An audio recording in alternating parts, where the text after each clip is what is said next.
मित्रांनो, पहिल्यांदा सुरुवात करा आणि संविधानाचं ऋण मान्य करा. ती सवय लावून घ्या. हे कायद्याचं पुस्तक नव्हे. कोणीही बसून कायद्याचं पुस्तक म्हणून जर याचा विचार करायला लागलात तर अतिशय दुःखद ती बाब आहे असं समजा. मध्यंतरी एका दिवशी काही वेळा चुका होतात, तशा माझ्याही हातून एक चूक झाली. एका गृहस्थांनी मला सांगितलं की 26 नोव्हेंबरचा दिवस आहे, त्यानिमित्ताने कुठल्या तरी वाहिनीवर संविधानाची चर्चा आहे आणि त्यात तुम्ही सहभागी व्हावं, थोडा वेळ आम्हाला द्यावा, चर्चा हिंदीत आहे. तर मी म्हटलं ठीक आहे, माझं हिंदी तेवढं चांगलं नाही आहे म्हटलं. पण ते म्हणाले नाही आप आइए. मी सहभागी झालो. चर्चेला सुरुवात करताना आपल्याला सगळ्यांना माहिती आहे की चर्चा सुरुवात करणारा माणूस आणि चर्चेचं सगळंच संचालन करणारा हा सर्वात अधिक बोलतो, दुसऱ्याला तो बोलूच देत नाही. त्या गृहस्थांनी बोलताना असं म्हटलं की संविधानातला हा भाग या संविधानातून या देशाच्या संविधानातून आपण घेतलाय. अगदी आयर्लंड पर्यंत तो आला आणि त्याने सांगितलं की आपण कुठून कुठून घेतलेला आहे. मला 2 वाक्य मी बोललो आणि त्याने नंतर पुढे मला बोलू दिलं नाही. हे खरं आहे. आणि बोलू न देण्याचं कारण असं की मी त्यांना सगळ्यांना म्हटलं की असं उधारीने संविधान मिळालेलं नाहीये, कोणाच्या कर्ज घेतलेलं नाहीये आपण. प्रथम लक्षात घ्या की जे कष्टाने मेहनतीने संघर्षाने मिळतं ते असं उधार आणत नाही कोणी. काय उधार आणलं आपण? स्वातंत्र्याची उर्मी उधार घेतली, स्वातंत्र्य हवं म्हणून संघर्ष केला ते उधार घेतलं, त्यातला त्याग बलिदान काय काय उधार घेतलं आपण. ही पार्श्वभूमी, ही पूर्वपीठिका ज्याला माहीत नसते तो अशा उधारीच्या गोष्टी करत असतो. हे कुठलाच भाग आपण कोणाचकडनं उधार घेतला नाही. काही अनुच्छेद आहेत, काही भाग आहे, तो काही वेळेला कुठंतरी समान असू शकतो. तो समान धागा शोधण्यातच सगळा वेळ दौडवायचा की आपण जे आपलं संचित आहे त्याच्याबद्दल अभिमान बाळगायला शिकायचं. हे असं संविधान मिळत नसतं. मित्रांनो, या ह्याच्यामुळे माझं तुम्हालाच धन्यवाद दिले पाहिजेत, कारण थोडंसं वाचन झालं आणि ते वाचन मला हे दाखवून गेलं की सुरुवात आपली 1909 पासून झाली होती. गव्हर्नमेंटचा तो काउन्सिल्स ऍक्ट होता इंडियन स्टेट्सचा, त्याच्यानंतर 1919चा कायदा होता, 1935चा गव्हर्नमेंट ऑफ इंडिया ऍक्ट होता. त्यानंतर आपण संविधान सभेची स्थापना झाल्यावर संविधान करायला घेतलं आणि जेव्हा संविधान करत असताना त्या सभेची स्थापना झाल्यानंतर पहिली सभा झाली, दुसऱ्या काही सभा झाल्या आणि आपल्याला स्वातंत्र्य मिळालं. स्वातंत्र्य मिळाल्यानंतर ते सगळं बदललं चित्र. ते इतकं बदललं की आपल्याला स्वायत्तता आणि आपल्या स्वातंत्र्याची जाणीव झाली, स्वराज्याची जाणीव झाली. तसाही प्रत्येक संघर्ष हा रचनात्मक होता. काहीतरी नष्ट करायचं असं काय आपली वृत्ती नाहीये, त्याच्यासोबत बांधणी करायची. तर हे बांधणी करण्याची प्रक्रिया सुरू झाली आणि बांधणी करण्याच्या प्रक्रियेमध्ये रचनात्मक करताना आपल्याला लक्षात आलं की सगळ्याच बाबतीत सर्वंकष असं मार्गदर्शन सर्वसमावेशक अशा पुस्तकाने किंवा संविधानाने व्हायला पाहिजे. आणि ते तयार करताना 2 वर्ष 11 महिने घेतलेत. कितीतरी सभा झाल्यात, कितीतरी उपसमित्या झाल्यात. स्वतः आंबेडकरांनी, डॉक्टर आंबेडकरांनी तयार केलेला मसुदा कितीतरी लोकांच्या हातून गेला, जशाच्या तसा स्वीकारला गेला नाही तो. आणि ही कोण मंडळी होती? ही सगळी देशभक्त होती. आजच्यासारखं चित्र नव्हतं मित्रांनो. कुत्र्या मांजऱ्यासारखे भांडत नव्हते ते. मतभेद असले तरी जाणीवा इतक्या स्पष्ट होत्या. आपण कोण आहोत, आपल्या काय मर्यादा आहेत आणि आपल्याला काय करायचं ह्याचं नेमकं माहिती होतं सगळं. या मंडळींना सेवा करायची होती. जवाहरलाल नेहरू, वल्लभभाई पटेल, मौलाना आझाद, इतर सगळ्या गोपालस्वामी अय्यंगार इतक्या सगळ्यांसोबत बसून या सगळ्या समित्यांनी आणि शेवटची ड्राफ्टिंग कमिटी ज्याला म्हणतो, मसुदा तयार करणारी, त्यांनी जे मसुदे तयार केले ते कितीतरी दिवस त्याच्यावर चर्चा होत राहिली, सुधारणा होत सुचवल्या गेल्या. ऑक्टोबर पासून ते पुढच्या वर्षीच्या नोव्हेंबर पर्यंत, म्हणजे जोपर्यंत 49 पर्यंत 1949 पर्यंत त्याच्यावर चर्चा होत होती. इतकं सहज साध्य शक्य नाही ते. असं कोणीतरी बसलं आणि एक पुस्तक तयार झालं, काहीतरी कलमांची जंत्री झाली असं नाहीये ते. संविधानाचा अर्थ हा समजून घेतला पाहिजे. त्याला म्हणूनच इंग्लिशमध्ये a body of fundamental principles or establish precedents according to which a state or other organization is acknowledged to be governed. Other organization हा शब्द बाजूला ठेवा. स्टेट ही व्यापक संकल्पना आहे. नेशन आहे, त्याच्यात राष्ट्र आहे. काही संकल्पना या भौगोलिक असतात. जर आपण सीमा रेषा, भूमी असं सगळं पाहिलं, प्रदेश, तर मग त्याला देश म्हणणं योग्य आहे. राष्ट्र ही वेगळी संकल्पना आहे.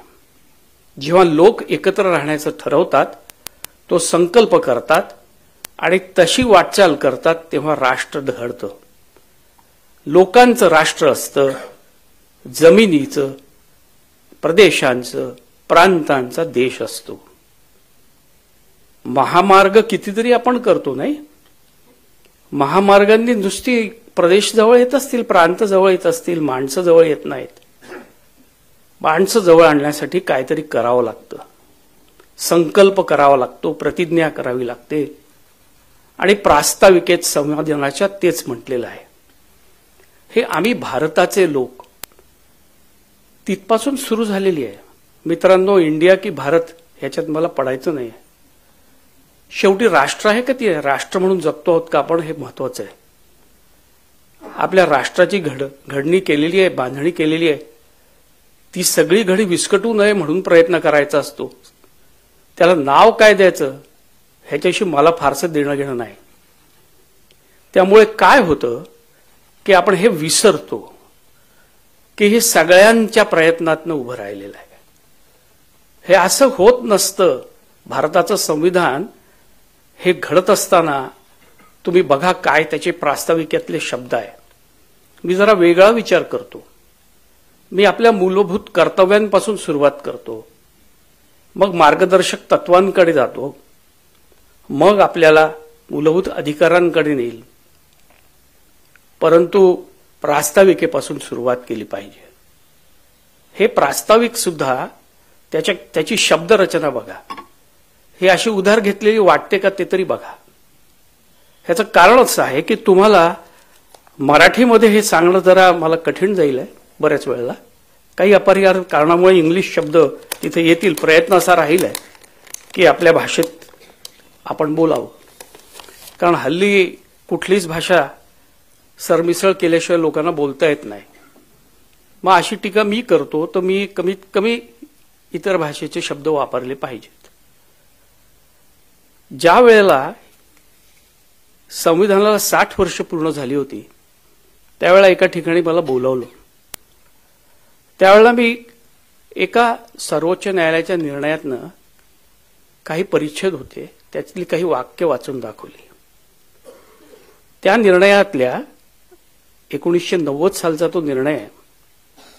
त्यात त्यांनी असं म्हटलं होतं की a constitution is a living and organic thing which of all the instruments has the greatest claim to be construed broadly and liberally. हा संविधानाचा अधिकार आहे, हक्क आहे की त्याचा व्यापक अर्थ लावला पाहिजे आणि मोकळेपणाने त्याचा तुम्ही विचार केला पाहिजे. अंतर्भूतच या गोष्टी आहेत. आणि म्हणून आपण काय करत होतो की ते बसलो असताना संविधानाची तयार करताना प्रास्ताविकेमध्ये त्याचं प्रतिबिंब उमटलं पाहिजे. कारण काय होतं, हल्ली फार आपण स्वस्तपणे सगळ्या गोष्टीकडे बघतो. फार स्वस्त झाल्यात त्या गोष्टी आपल्याला. हा योग्य शब्द आहे की नाही माहीत नाही, परंतु सहज मिळालेला आहे, त्यामुळे मूल्य नाही कशाचं. स्वातंत्र्य सैनिक हे काय पगारी नोकर नव्हते, ते काय आजच्यासारखे सैनिक नव्हते आणि आपली भूमिका तशी नव्हती. मित्रांनो, आपल्या संवेदना तेव्हा जागृत होत्या. कुणीतरी सीमेवर लढायचं, बलिदान आणि त्याग करायचं, आपण मात्र ते दूरचित्रवाणी किंवा दूरदर्शनवर पाहायचं. अशी पिढी तेव्हा नव्हती. कदाचित माझ्या जन्मानंतर ती अस्तित्वात आली असेल. आणि हे सगळे स्वातंत्र्य लढ्यात उतरलेली मंडळी, यांच्या प्रेरणा काय होत्या, त्यांना काय मिळवायचं होतं, त्यांच्या आकांक्षा काय होत्या, स्वप्न काय होतं, या सगळ्याचं प्रतिबिंब त्याच्यात पडतं. ही आपली मंडळी आपल्यापैकीच आहेत. ही पारतंत्र्यात गुलामगिरीत खितपत पडलेल्या जनतेला मुक्ती मिळवून देण्यासाठी तर त्यांचा ध्यास घेतलेली मंडळी होती. तुरुंग वगैरे ह्याचं त्यांना काही वाटायचं नाही. कित्येक महिने वर्ष अशी तुरुंगात जायची. हे सगळं स्वेच्छेने होतं आणि त्यात विचार फक्त आपल्या कुटुंबाचा नव्हता आजकाल सारखा. तो विचार सगळा इतका मोठा होता की माझ्या सगळ्या सोबतच्या आणि माझ्या जनतेच्या आणि माझ्या लोकांचं दुःख वेदना कमी करण्याचा. अशी माणसं जेव्हा त्यागावर आणि बलिदानावर राष्ट्र घडवायला बसतात तेव्हा त्यांचा विचार आपण समजून घेतला पाहिजे. या सगळ्या मंडळींची नावं बघा तुम्ही आणि किती वर्ष यांची तुरुंगात गेली असतील तो बघा. आणि म्हणून आपल्याला लक्षात येतं की जेव्हा ते राष्ट्र घडवण्याचा संकल्प करतात, ते जडणघडण करताना सर्वांगीण आणि सर्वसमावेशक असा संपूर्ण व्यवस्थित दस्तऐवज तयार करतात. तेव्हा तो तयार करताना हेतू हाच असतो की आता आपल्याला जे मिळालेलं आहे ते टिकवायचं आहे. दिशाहीन आणि भरकटलेले लोक आपण नको, आपल्यावर ती बिरुदावली नको. आज भारताचे सार्वभौम समाजवादी धर्मनिरपेक्ष लोकतांत्रिक गणराज्य, कुठल्या तरी शब्दकोशातून उधार घेतलेले शब्द नाहीत ते. सुचत नाही म्हणून काहीतरी टाकलेले शब्द नाहीत ते.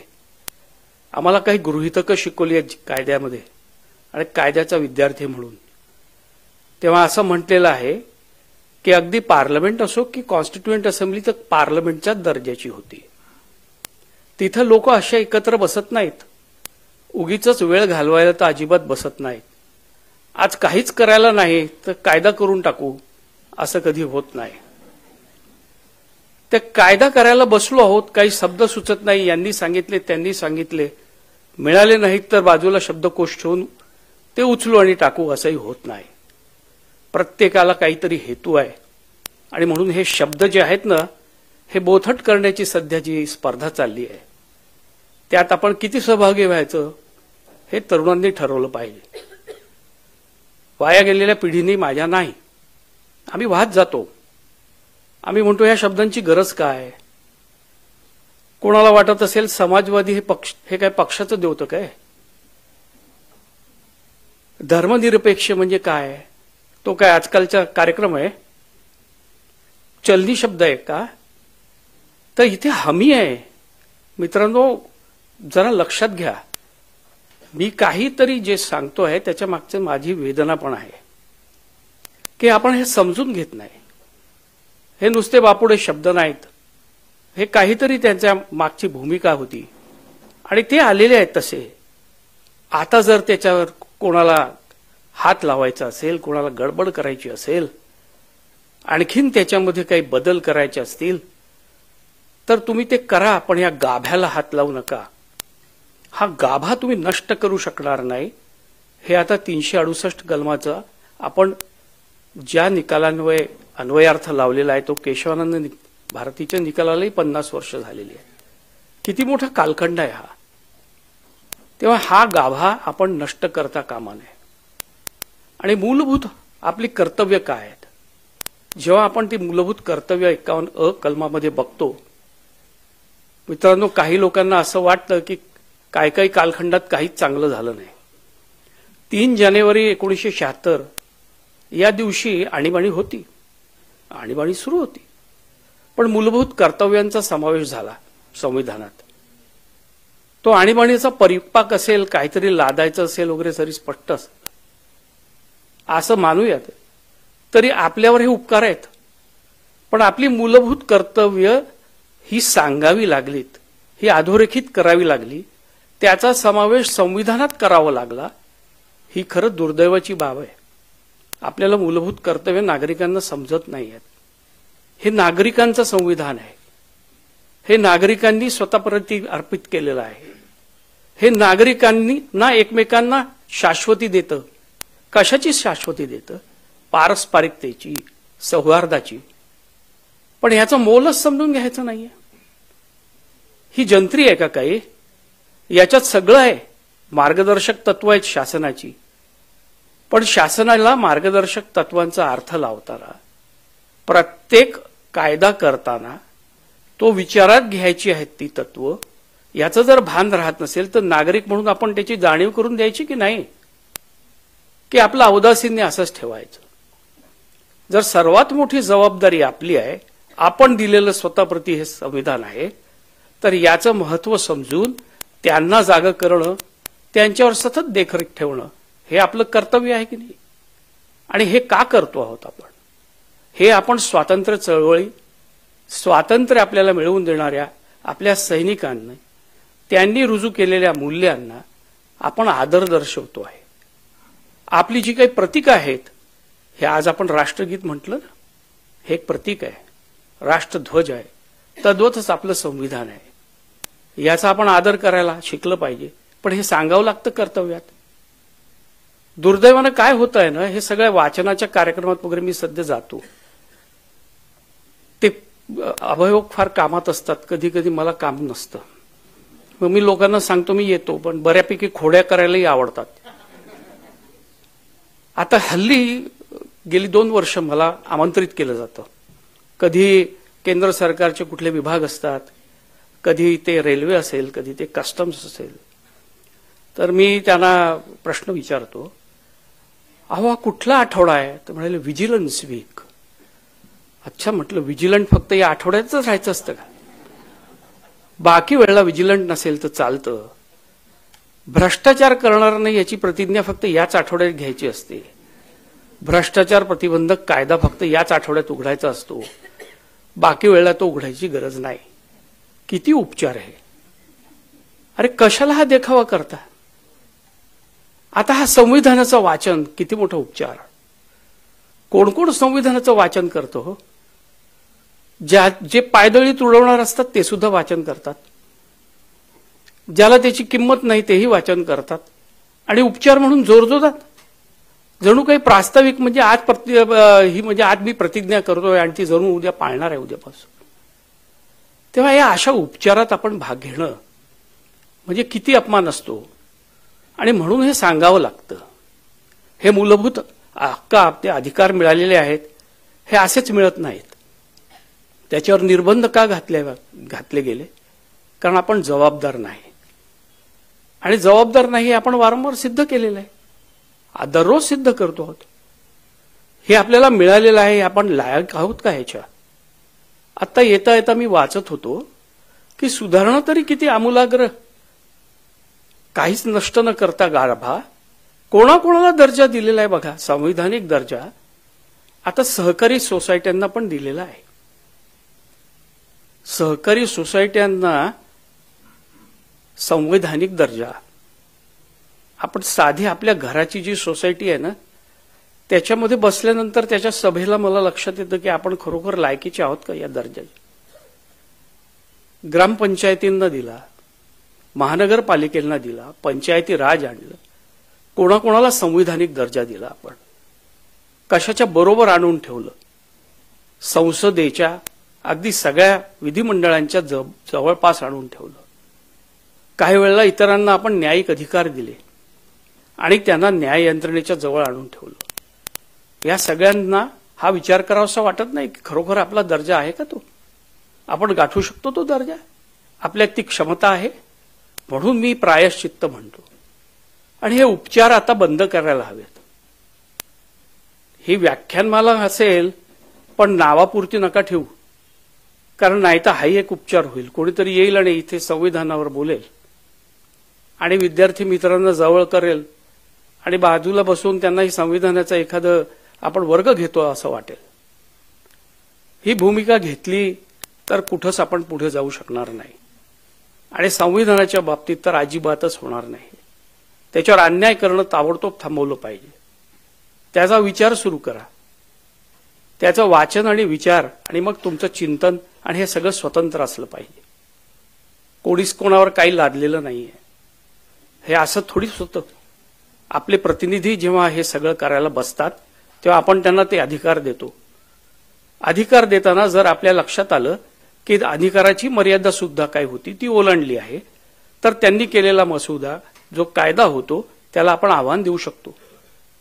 आणि ते आव्हान देण्यासाठी आपल्याला वेगवेगळी कारणं उपलब्ध आहेत. तेही सगळं संविधानात आहे.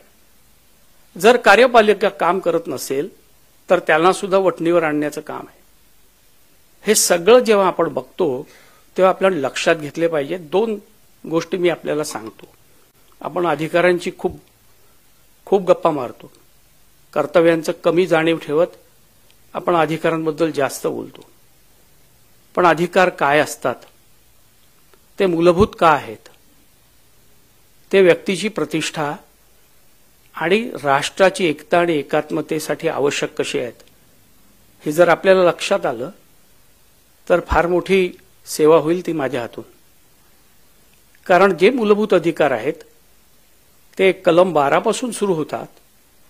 ते आपल्याला लक्षात येतं की ते अगदी आपल्याला धर्मस्वातंत्र्य मिळेपर्यंतचे अधिकार त्यात अधोरेखित आहेत. ते मूलभूत का आहेत?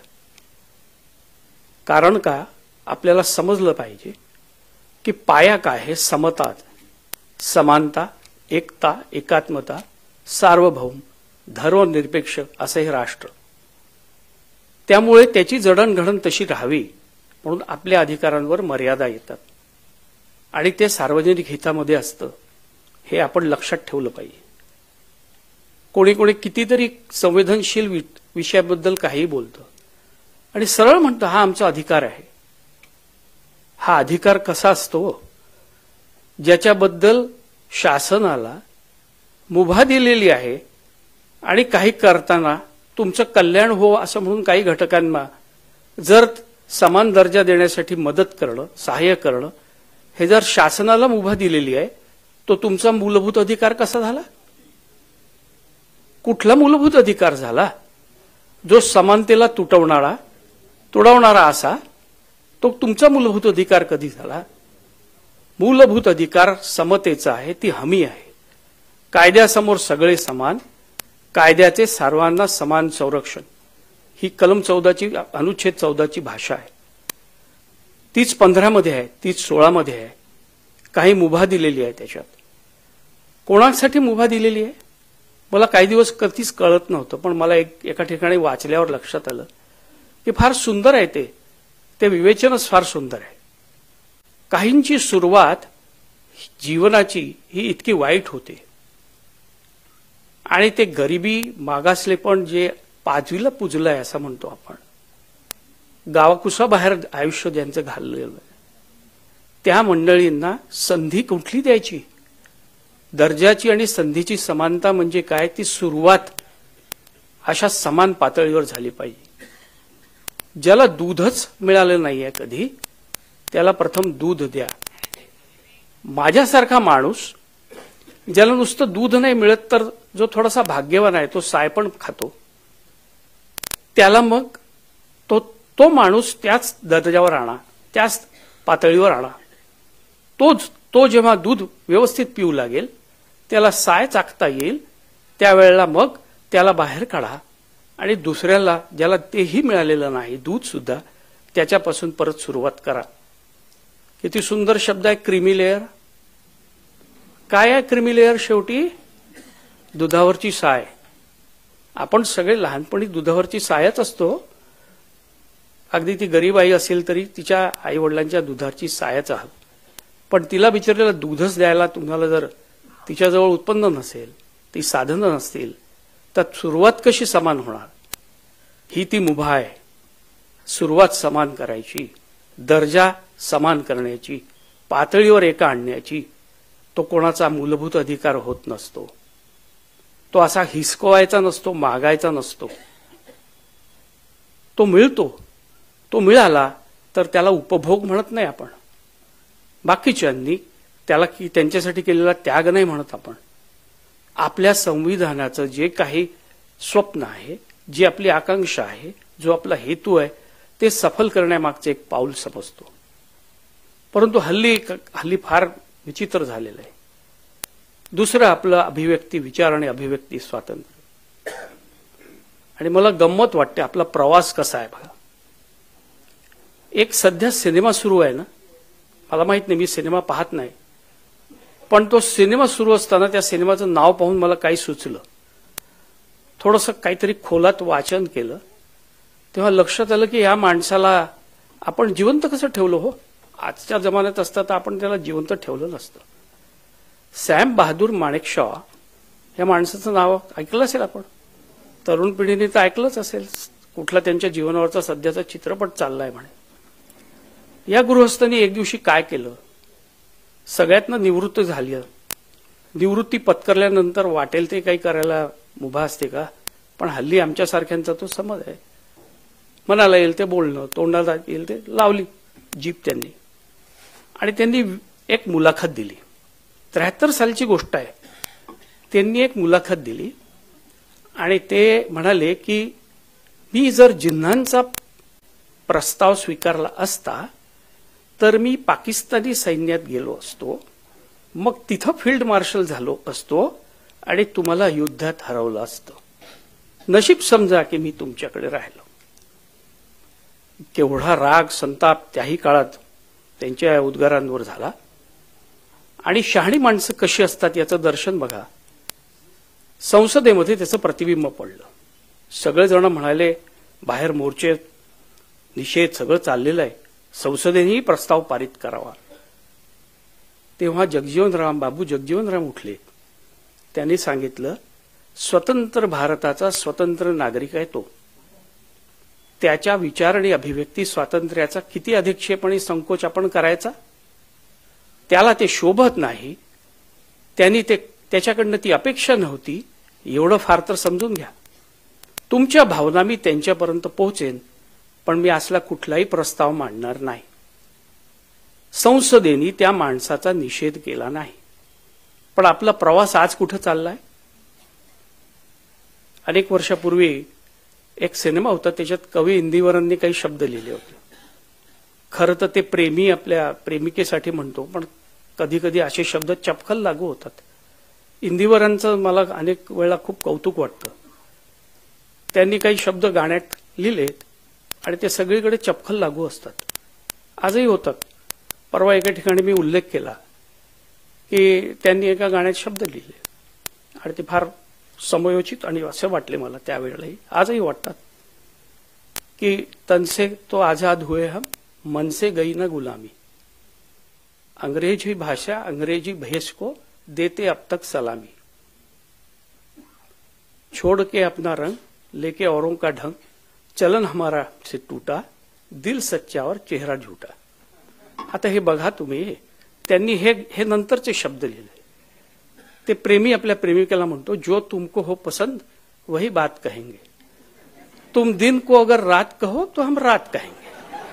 आज आपण विचार आणि आपलं अभिव्यक्ती स्वातंत्र्य इथे आणून ठेवू. कोणाला तरी वाटलं की हा दिवस नाही रे बाबा, ही रात्र आहे, तर म्हणायचं. तुम्ही मग विचार आणि अभिव्यक्ती स्वातंत्र्याचा जयघोष केला आहे. तोच खरं, तेच खरं. तुम्हाला त्याचा अर्थ समजलाय बरोबर. बाकी धर्माधिकारींसारखी मंडळी तुमची दिशाभूल करतात. विचार आणि अभिव्यक्ती स्वातंत्र्य सुद्धा आपण समजून घेतलं पाहिजे. हल्ली सगळं जे चाललं आहे ते पातळी सोडून चाललंय. तो परवाना तुम्हाला घेता येणार नाही. साधी सोपी व्याख्या आम्हाला शिकवली, तुमचा हात हलवण्याचा अधिकार दुसऱ्याच्या नाकाचा शेंडा जिथे सुरू होतो तिथे संपतो, तिथे तो संपला पाहिजे. असं विचार आणि अभिव्यक्ती स्वातंत्र्य आहे. तसंच आपलं जगण्याचं स्वातंत्र्य आहे. ते जगण्याचं स्वातंत्र्याचं सुद्धा मोल हल्ली राहिलं नाही. ते काय जिवंत राहण्याचं आहे का? जिवंत राहणं तर पशुलाही आहे शक्य. तुम्हाला माणसाचं जीवन म्हणून तुम्हाला जगण्याचं स्वातंत्र्य, आणि ते जगण्याच्या स्वातंत्र्यात अंतर्भूत काय काय केलेलं आहे, ते जगणं अर्थपूर्ण करणारं, परिपूर्ण करणारं सगळं काही सर्वोच्च न्यायालयाने त्याच्यात वाचलंय. आणि ते वाचून त्याचा अन्वयार्थ लावताना तुमचं जीवन अधिक सुसह्य कसं होईल, नागरिक म्हणून तुम्हाला आपली कर्तव्य कशी पार पाडता येतील, शासन म्हणून तुम्हाला मार्गदर्शक तत्वांना अनुसरून तुम्हाला जर शासन कसं चालवता येईल, हे सगळं त्याच्यात आहे. आणि कलम 21 मध्ये काही लोक काही वाचतात, काही लोक काही वाचत नाहीत. त्याच्यासोबत 39A हे कलम वाचावं. एकत्रित कलम वाचलं तर ती हमी समजते काय आहे. ती न्यायाची हमी आहे, निकालाची आणि निवाड्याची हमी नाहीये. ती माझ्या बाजूने निकाल झाला तर न्याय झाला, निकाल निवाडा माझ्या विरोधात गेला तर अन्याय झाला. किती सोपी व्याख्या आहे.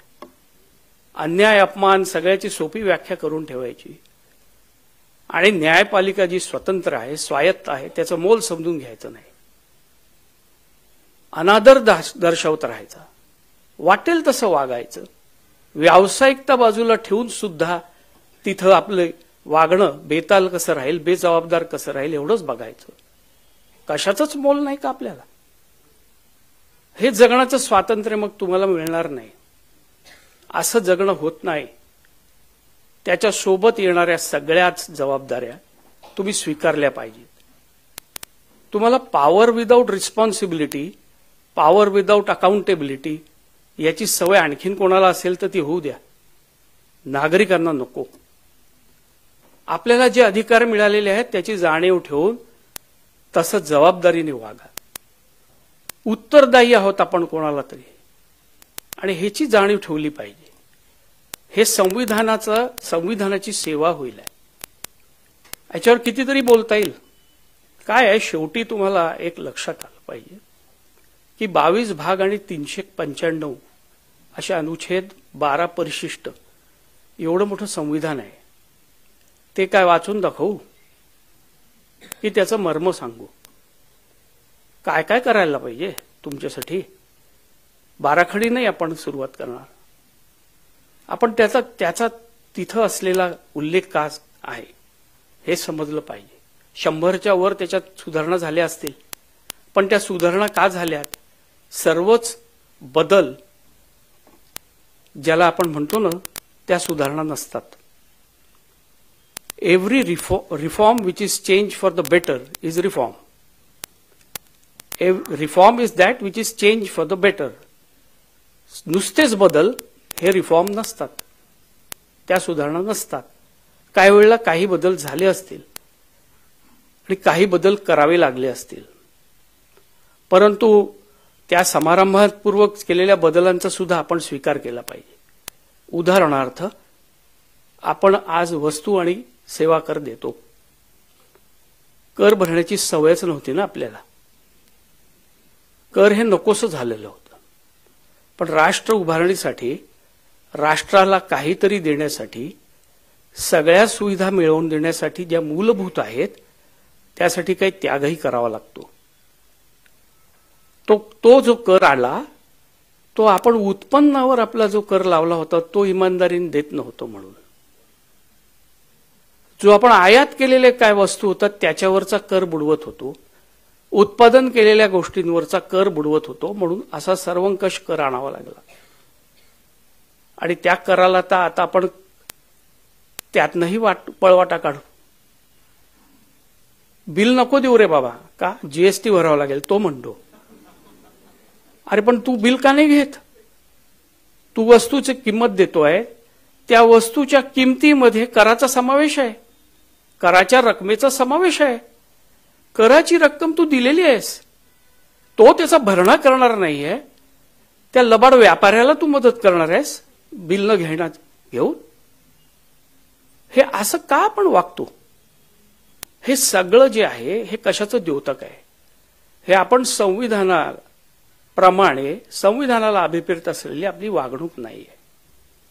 ती आपल्याला प्रथम सुधारावी लागेल आणि ती अशा उपक्रमातनं आपल्याला सुचली पाहिजे. आपल्याला सुधारण्याची सुद्धा प्रेरणा मिळाली पाहिजे आणि मग जबाबदाऱ्या कळल्या पाहिजेत. प्रत्येकाप्रती आपली जबाबदारी आहे. आपण बघितलं असेल की आपल्यापैकीच लोक आज आपले शासक असतात, आपल्यावर शासन करतात, आपण निवडून देतो, परंतु आपण मतदान करत नाही, मतदार म्हणून नोंदणी करत नाही, नोंदणी केली असेल तर मतदानाला जात नाही. हे सगळी कृत्य आपल्या हातून घडतात आणि तरी नावं ठेवायला आपण मोकळे असतो. जबाबदारी आपली पार पाडत नाही. अशा नागरिकांना कितीही चांगलं संविधान मिळालं तरी त्यांचं भलं होणार नाही, हे नक्की आहे. तेव्हा आपला 140 कोटींचा देश, आपला लोकसंख्या इतकी, जे शक्य आहे ते सगळं काही मिळालेलं आहे. आणखीन हवं असेल तर मात्र त्याच्यासाठी काही करायची तयारी पाहिजे, ती मेहनत करायची तयारी हवी. हे जर सुधारायचं असेल तर कुठल्या ह्याच्यात दोष नसतात, तर दोष नसतील असं काहीच नसतं. तयार होतं तेव्हाच परिपूर्ण असतं असं काहीच नसतं. संसदीय लोकशाही, अंतर्गत लोकशाही, सगळ्याचा हल्ली फार ऱ्हास होतोय लोक म्हणतात. हो बरोबर आहे, आपला ऱ्हास झालाय ना. आपला ऱ्हास झाला तर आपल्याला अशीच मंडळी मिळणार. तेव्हा संविधानाचा दोष आणि संविधानातील दोष दाखवू नका. कायद्यावर बोट ठेवून कायद्यातले दोष काढू नका. शब्दांवर बोट ठेवू नका. हे मर्म समजण्याची प्रक्रिया आहे, ह्याची सुरुवात झाली पाहिजे. मला वाटतं की आज आपण जे जमलो आहोत आणि आपण सगळ्यांनी जो काही एकत्रित विचार केला, विचार नेहमी करायचा. विचार असा मी माझा विचार म्हणून ठेवणार नाही. विचार मांडला माझा की मग ते कुठेतरी माझं मत आहे आणि मग त्याच्याबद्दल मी आग्रही असं होतं.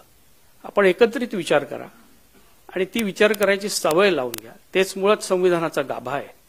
आपण सगळं शांतपणे ऐकून घेतलं, मला इथे बोलवलं, त्याबद्दल मी आपल्या सगळ्यांचा आभारी आहे. धन्यवाद.